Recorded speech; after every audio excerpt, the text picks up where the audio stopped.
Janata Dal United का state का party का ओर से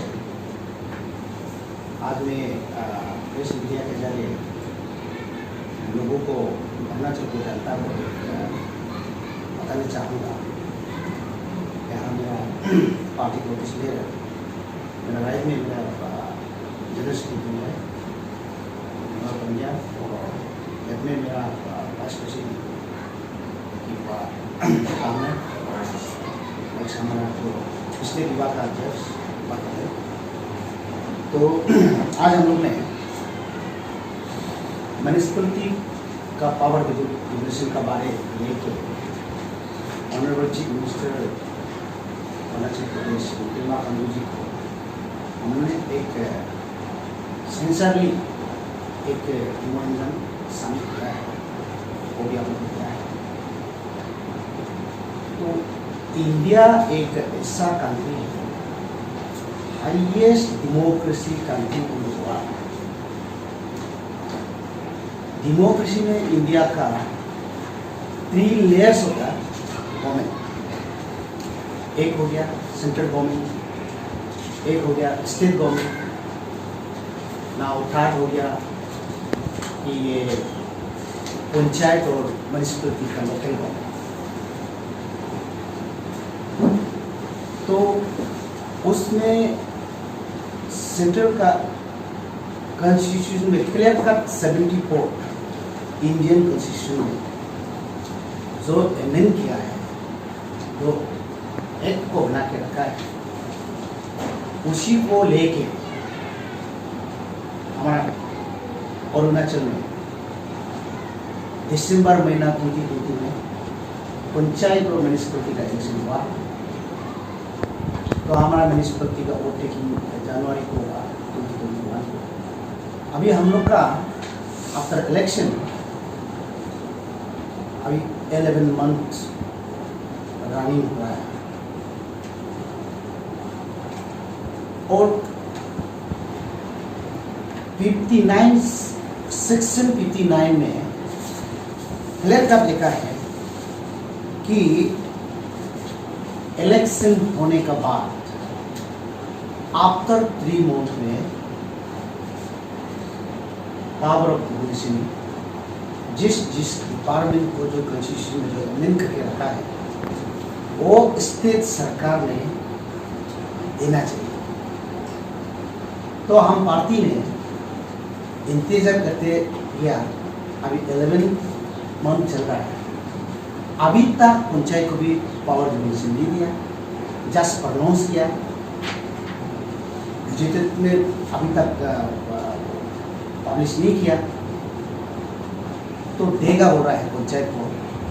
तो सरकार को एक पार्टी की तरफ से उसको भी हम लोग थैंक्सफुल देता है कि आपने पंचायत जो पावर डिविजन देगा बोल के जो आपने अनाउंस किया, तो उसको मैं थैंक्सफुल देता है।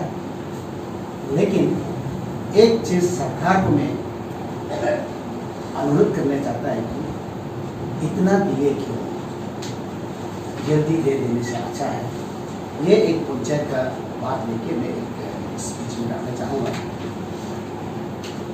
नाउ म्यूनिसिपलिटी का हमारा स्टेट में 2 म्यूनिसिपलिटी का सरकार है, लोकल गवर्नमेंट है। एक है कि पार्शियल म्यूनिसिपल काउंसिल, एक है कि ईटानगर म्यूनिसिपल कॉर्पोरेशन।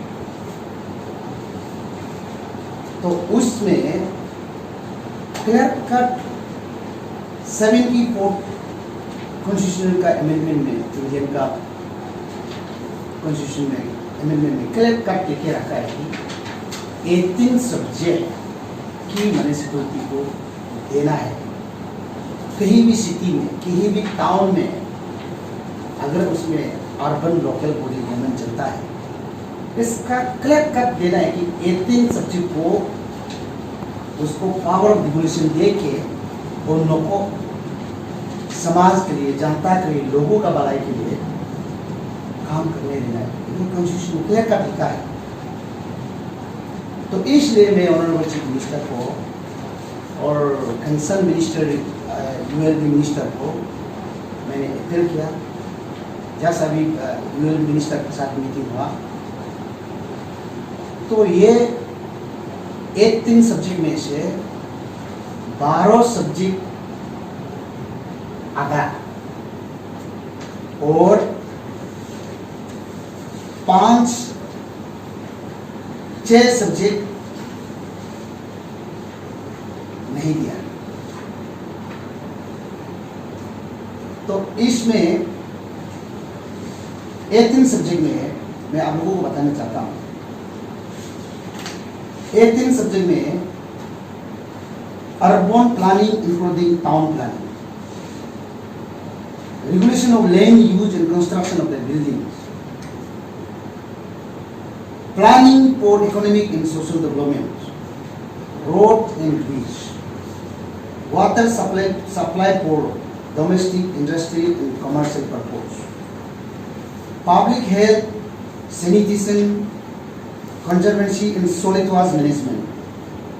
ये पब्लिक हेल्थ को नहीं देके एक सब्जेक्ट को आधा को काट के रखे आधा को दिया, sanitation, conservancy and solid waste management को दिया, और पब्लिक हेल्थ जो इम्पोर्टेंट सब्जेक्ट को वनस्पति को नहीं दिया।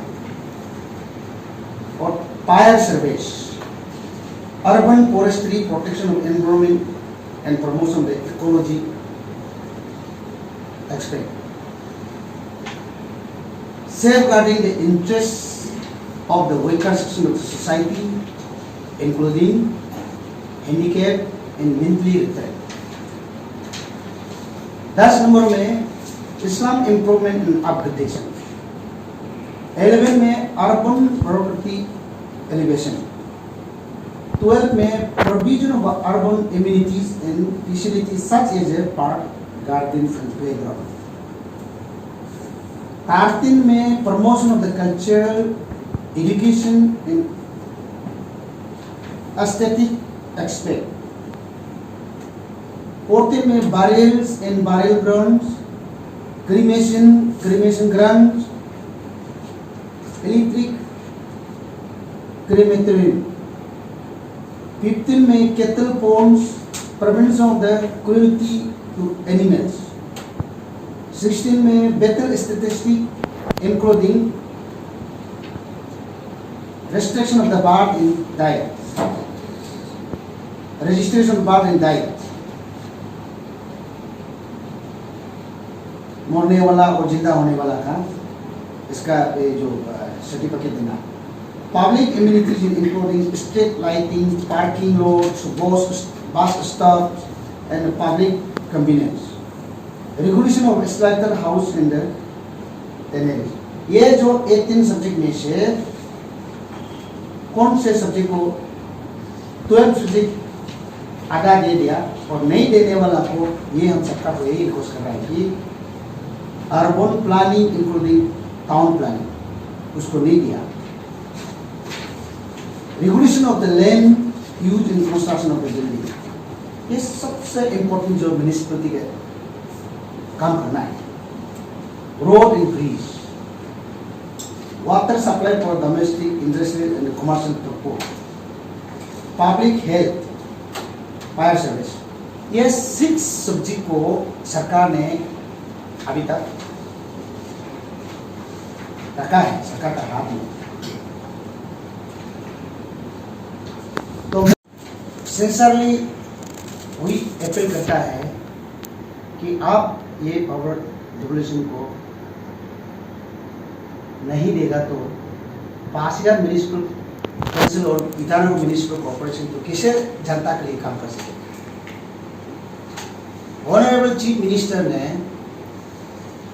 वार्ड नंबर 17 में एक रैली में क्लियर कट अनाउंस किया है, मैं ये इलेक्शन खत्म होते ही पूरा पावर ऑफ डेवोल्यूशन को देगा, स्मार्ट सिटी को भी देगा, कुछ कमेंट्स किया है, मीडिया वाला रिकॉर्ड रखा हुआ, क्लियर कट कमेंट्स किया है। इसलिए सीएम साहब उसको जल्दी दे देने से ठीक है और यहाँ म्युनिसिपैलिटी के लोकल बॉडी को भी दिल खोल के जनता को सेवा करने, जनता का भलाई के लिए काम करने देने से ठीक है। ये मैं एक पार्टी की ओर से मैं गवर्नमेंट को, सीएम साहब को और इसका एक कैबिनेट कॉलेज को, कंसर्न मिनिस्टर को हमारा पार्टी का ओर से